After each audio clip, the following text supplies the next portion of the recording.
Como é concedida a aposentadoria no processo judicial? Pergunta recorrente aqui pra gente. Por incrível que pareça, eu nunca fiz um vídeo sobre esse tema, então presta atenção que tem muita informação importante aí para você entender.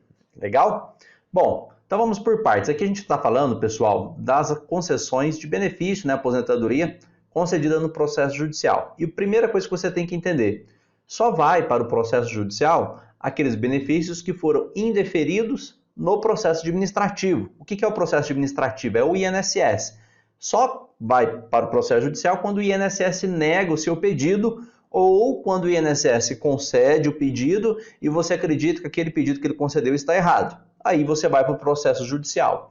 Então, nenhum processo judicial é aberto sem antes ter o processo administrativo do INSS. Primeira coisa, passa no processo administrativo, apresenta todas as provas no processo administrativo, carteira de trabalho, PPP, né, discutindo períodos especiais, período rural, discute tudo isso no processo administrativo lá no INSS.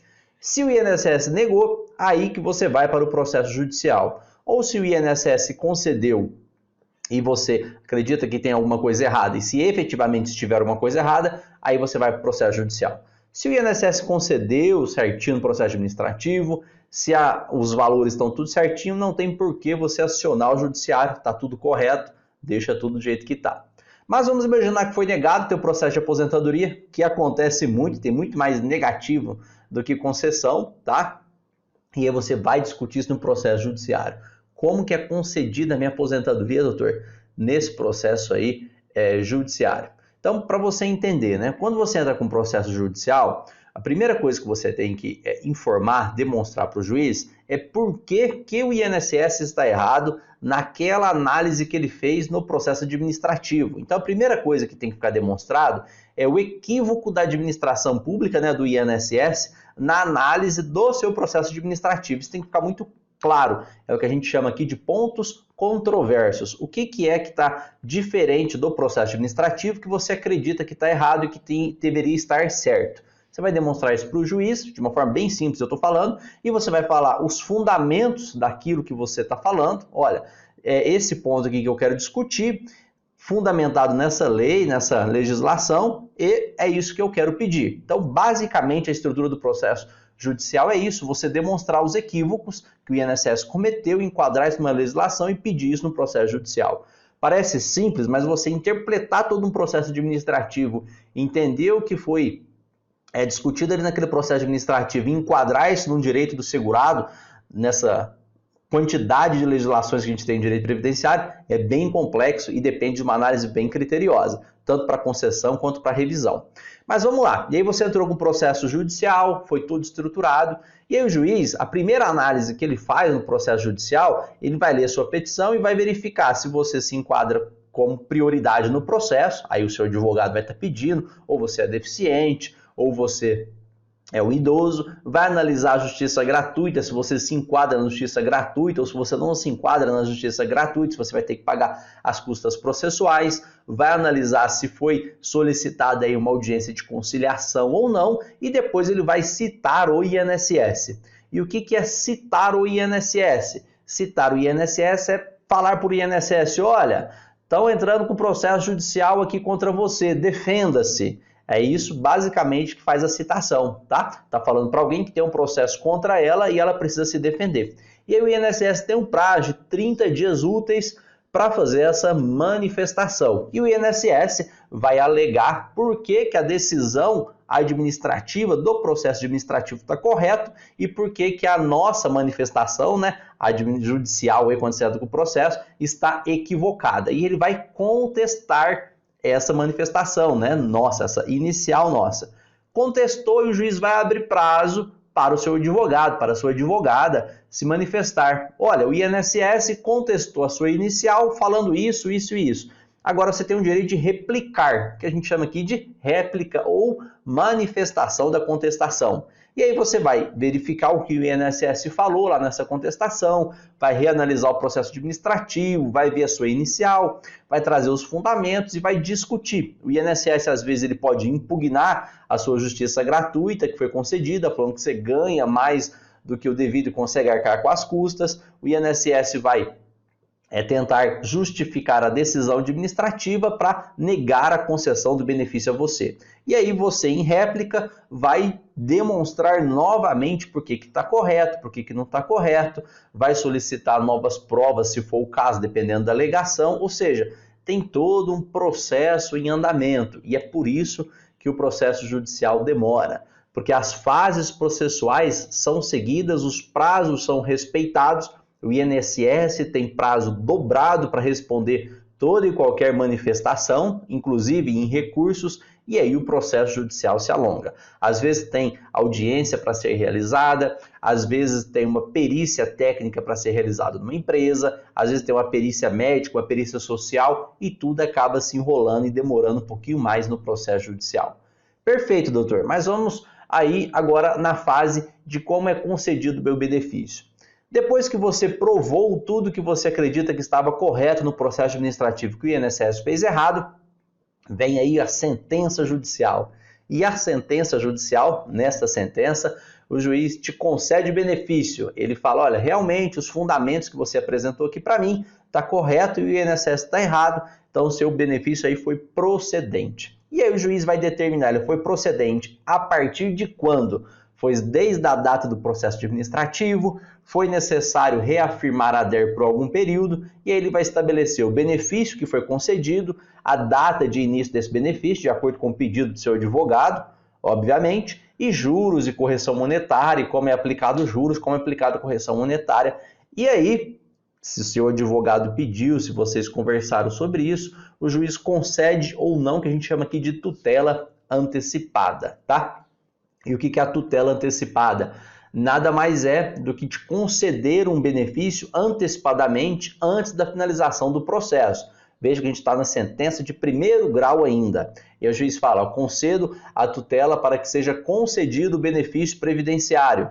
E aí, se o juiz fez isso numa sentença de primeiro grau, e por isso que eu falo que é uma tutela antecipada, por que antecipado? Porque o INSS pode recorrer e essa decisão pode ser alterada. Então, nem sempre é viável solicitar a tutela antecipada no processo judicial. Vai depender muito aí de cada situação, quando as provas são incontestáveis, quando não há argumentos de contestação para frente. Pode ser que valha a pena ou não, é questão de analisar isso direitinho. Mas vamos imaginar que concedeu a tutela antecipada. Concedida a tutela antecipada, o INSS, na via administrativa, vai te conceder o benefício a partir da data da sentença para frente. Então, ainda não vai conceder dos atrasados, vai conceder da data da decisão da sentença e você começa a receber esse benefício no processo judicial. E aí o INSS, normalmente, recorre dessa decisão judicial, tá, para um segundo grau. Aqui na nossa região, vai recorrer para o Tribunal Regional Federal da Terceira Região, se for aí um direito previdenciário que está sendo discutido na Justiça Federal. E aí, quando vai para o segundo grau, o INSS vai discutir o recurso, vai falar por que a decisão do juiz está equivocada, e aí você vai ter prazo para manifestar contra esse recurso do INSS, enquanto isso você está recebendo a sua tutela antecipada, que nada mais é do que seu benefício.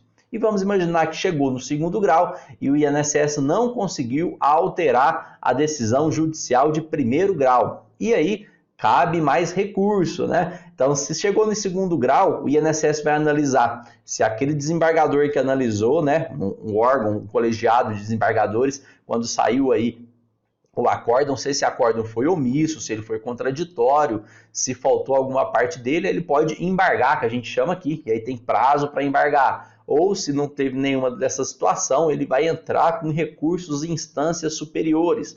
E aí você continua recebendo a sua tutela antecipada e o processo demora mais um pouquinho para finalizar.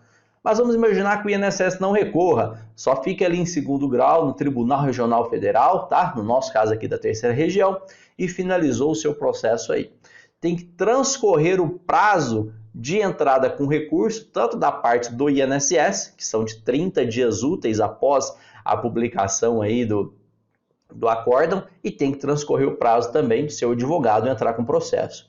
Depois que transcorreu esse prazo, a abertura aqui por parte da secretaria do que a gente chama de trânsito em julgado.